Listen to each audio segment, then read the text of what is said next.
Agartala rail স্টেশনে রমজাখা খড়গদোখ ব্রিনক হবই খড়গচুকু বাংলাদেশি বরক রাইডা চাইখে international border পারঙ্গই হাসতেও খাবলায়ও 4 সাল হরো বাংলাদেশি রত্ন রমজাখা আগরতলা রেল থানানি ওসি তাপস দাস কক্তি শালক কক্তমা থুমনে রকনি বেস কাউ ভাই শাকা রমজাগনে রকম খান নীলুপা বেগম জন্নতি আক্তার মিরাজ খান আকাশ হাওলাদার লিজন হাওলাদার সালমা বেগম রিপন প্রামাণিক ইব্রাহিম আকুন্দ 23 সুরবিয়ালি ও খড়গচুকু দিল্লি বেঙ্গালুরু তেই গুজরাট থাংনাবাগৈ রেল স্টেশন অফ হাইবারে কক্তি শালো বরকন দরবানগতি সাজাকনাই হিনি শাখা ওসি তাবুক শালব্রুম ব্রুম ন করং সায়াকাই করং সাথায় তাবুক হাসতেও বাংলাদেশি রমজাকমানি পাতিমুংড পাতি উইনতঙ্গ রেল বাংলাদেশের ফাতার হাসতেও থাংনা নাই তংফ্রো রমজাখা আমতি হাই পাতিবুং শালব্রুম ব্রুম বাড়ি উইনতঙ্গ তাই বরকন লগিরি উইতঙ্গ দালাল বরকন রমনাবাগৈ তাবুক চাইতক তঙ্গ জিআরপি থানানি পুলিশ কালকে আমরা 9 জন বাংলাদেশি লোকে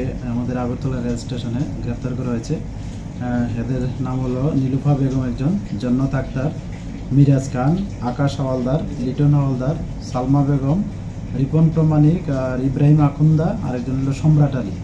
তারা 9 জনের ডেস্টিনেশন তো আলাদা আলাদা, কেউ হয়তো বেঙ্গালুরু, কেউ গুজরাট, কেউ দিল্লি এরকম বলেছিল যাওয়ার জন্য, এবং তারা অবৈধভাবে ভারতে প্রবেশ করে এবং রেলে করে যেতে চেয়েছিল। তো বেসিক্যালি তাদের কাছ থেকে তাদের যে স্মার্ট মোবাইল ফোন আর ইন্ডিয়ান কারেন্সি, বাংলাদেশি কারেন্সিও পাওয়া গেছে এবং কিছু বাংলাদেশি ডকুমেন্টও পাওয়া গেছে, তাদের কাছ থেকে সিজ করা হয়েছে।